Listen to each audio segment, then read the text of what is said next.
At Arizona State University, we've made online education better, smarter, and more personalized so you can go further in your aspiring field. I decided to pursue medicine once I realized that ASU did have the online program for biological sciences. You're still required to learn the same curriculum. You're still being tested on the same content that anyone would be tested on in person. The comprehensiveness of the program prepared me so well for medical school. Explore over 300 programs at asuonline.asu.edu. Bienvenidos a Sonidos de Psicología, el podcast del Colegio Oficial de la Psicología de Madrid. Un espacio para entender la psicología y el mundo que nos rodea.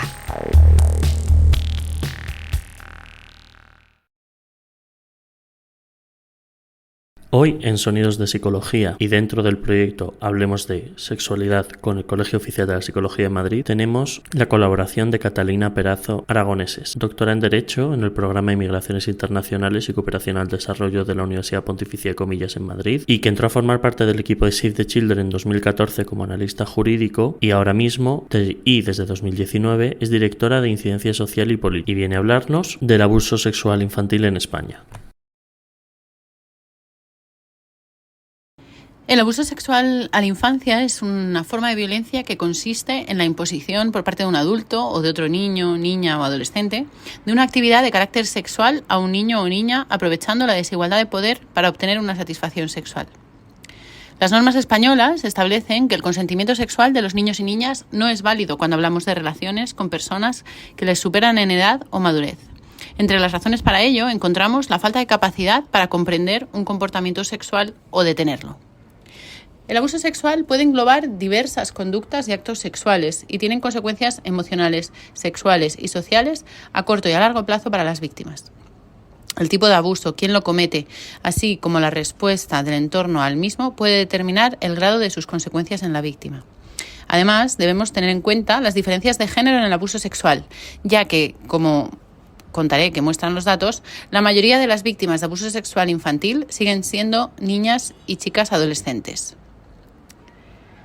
Desde Save the Children, desde hace unos años, venimos estudiando el abuso sexual, porque se trata de una de las formas más graves de violencia contra la infancia y la adolescencia. Además, es una de las más invisibilizadas, todavía bajo la creencia colectiva de que estos casos apenas existen y de que si un niño o niña fuese abusado en nuestro entorno nos daríamos cuenta. El estudio que hacemos de los abusos sexuales lo hemos enfocado desde la organización en la respuesta que se da desde el sistema judicial y para eso venimos haciendo desde 2016 un análisis jurisprudencial de las sentencias que cubren los abusos sexuales. En este análisis jurisprudencial lo que vemos respecto al perfil de la víctima es que en el casi 70% de los casos de abuso sexual que hemos estudiado hay una sola víctima, aunque hay algunos en los que llega a haber hasta 7 víctimas. En el 80,3% de los casos que analizamos, las víctimas son niñas y adolescentes, por lo que vemos en los distintos estudios que venimos haciendo a lo largo de los años, es una tendencia que se mantiene. La mayoría son niñas y chicas adolescentes. En casi un 4% de los casos, las víctimas tienen discapacidad. Sin embargo, no en todas las sentencias que hemos analizado se menciona esta característica de las víctimas. Según el análisis de sentencias, la media de edad a la que comienzan los abusos sexuales mantiene una misma tendencia, que es alrededor de los 11 años. En el periodo de 2021 a 2022, en un 50,6% de los casos, los abusos se produjeron entre los 10 y los 14 años. En el periodo anterior que estudiamos, de 2019 a 2020, veíamos que el 44,7% de casos comenzaban entre los 13 y los 16 años. Es decir, observamos un ligero incremento respecto al primer periodo en relación a la media de edad en la que empiezan los abusos, especialmente en los chicos. Por lo que respecta al perfil de la persona agresora, lo que vemos es que en 8 de cada 10 casos, la persona agresora es conocida en mayor o menor grado por los niños y niñas. Estamos hablando de un entorno de confianza. De hecho, entre los espacios más comunes del grupo de personas conocidas sigue destacando el entorno familiar. Hablamos de, sobre todo, la pareja de la madre o de otro familiar. Además, en casi 7 de cada 10 casos, en un 67,2%, se trata de agresores o agresoras sin antecedentes, aunque se evidencia un incremento en el número de personas agresoras con antecedentes del 8,6% con respecto al periodo de 2019-2020. Cabe destacar que solo en el 4% de los casos los antecedentes eran por delitos contra la libertad sexual. Esto nos hace confirmar que es necesario desmitificar la creencia de que los agresores son fácilmente identificables porque son personas horrorosas que si tuviésemos en nuestro entorno seríamos capaces de identificar. Como vemos, no todos tienen antecedentes ni, por tanto, son tan fácilmente identificables.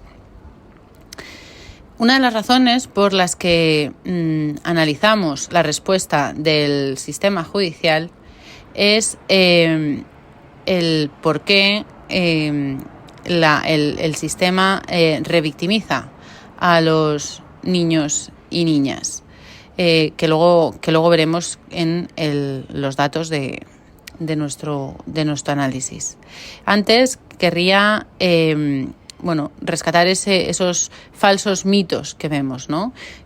Por un lado, tenemos que, como mencionaba antes, los abusos sexuales no son comunes, sino que pasan en muy contadas ocasiones. Sin embargo, la realidad nos muestra que entre un 10 y un 20% de la población ha sido víctima de abusos sexuales en su infancia.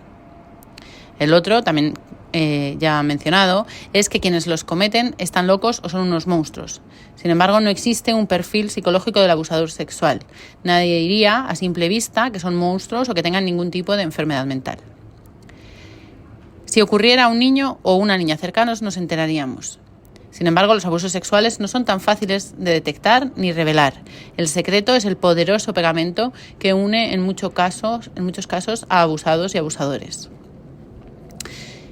Otro de los mitos es que los efectos son casi siempre muy graves y todos los niños y niñas reaccionan igual. Sin embargo, la realidad nos muestra que la gravedad de los efectos depende de factores como la frecuencia, el grado de parentesco, la intensidad, etc. El quinto de los mitos dice que la sociedad cree que solo se dan en clases sociales bajas. Sin embargo, el abuso sexual ocurre en todos los tipos de familia.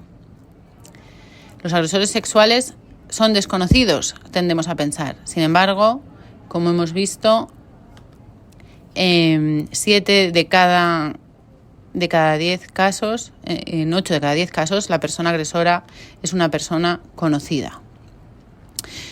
En el séptimo mito situamos que cuando se abusa sexualmente de un niño o una niña hay penetración u otras prácticas sexuales consideradas graves. Sin embargo, los abusos sexuales a menores de edad suelen darse de forma paulatina y progresiva. Empiezan por tocamientos y masturbaciones y solo en algunos casos la víctima llega a sufrir acceso carnal. Hemos visto del análisis de sentencias el perfil de la víctima, el perfil del agresor. Hemos hablado de mitos que se desmontan al analizar la realidad. Vamos a hablar ahora de los síntomas y consecuencias. Hablamos de efectos emocionales. Las víctimas presentan ansiedad, miedo generalizado, culpa y vergüenza, porque el agresor, la persona agresora, se vale de esto y es lo que va construyendo, ¿no?, en ese entorno de confianza en el que se establece esa relación en la que se hace creer a la víctima que tiene la responsabilidad y la culpa de haber provocado esto. Otro de los efectos es la hostilidad y la agresividad o la baja autoestima y los sentimientos de estigmatización. Suelen presentar trastornos del estrés postraumático, depresión y tienen mucha desconfianza hacia su entorno. En ocasiones también vemos cómo rechazan su propio cuerpo. Por lo que respecta a efectos sexuales, vemos que tienen un conocimiento sexual precoz o inapropiado para su edad.